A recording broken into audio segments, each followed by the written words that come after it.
So moving from the kitchen to the dining room, this is from IKEA as well. It matches the countertops in the kitchen, and I have this at countertop height. That way it kind of, it brings the two spaces together. So these are countertop height bar stools.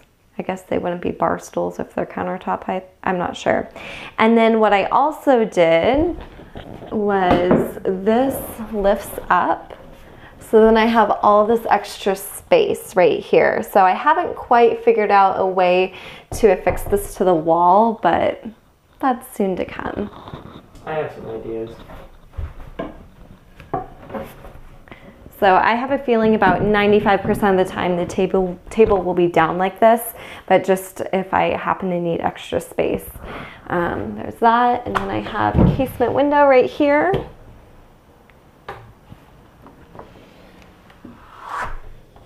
And then moving on over to the living room area. This space really is rather large. I have a 24-foot trailer. And so let's see, the bathroom is a little over 3 feet. The closet's a little over 3 feet. So it's probably almost 7 feet. So 24 minus 7. So it's a good size in here. This is just temporary. Eventually what I'd like to do is have a built-in bookcase. And then I'm also planning on either buying a really small couch or possibly having some sort of a daybed type thing with pillows. But with this kind of space, you really need something like custom small. You know, you can't put a typical size couch in, especially since this wall right here, I want to say is 30 inches. So I mean, really you need a couch that goes to maybe 28, 29, and even then it's really encroaching into the room. So I'm gonna have to play around with that. I have tons of windows in here. I got them all used, so 20 bucks, and then like $40. They're all Lincoln windows. These are casement. This is a double hung.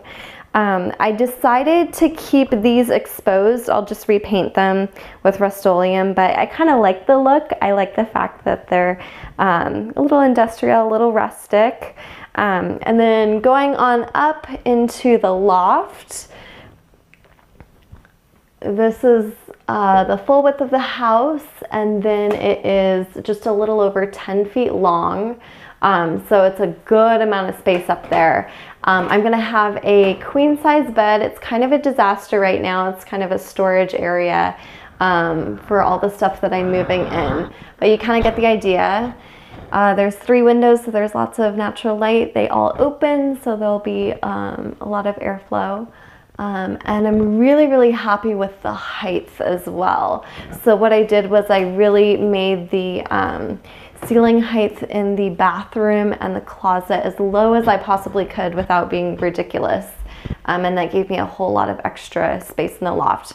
Another thing that I did, simply because I live in Southern California, is instead of using 2x6s for, the rafters of the roof, I use 2x4s, so there's only, I think, R13 in the ceiling.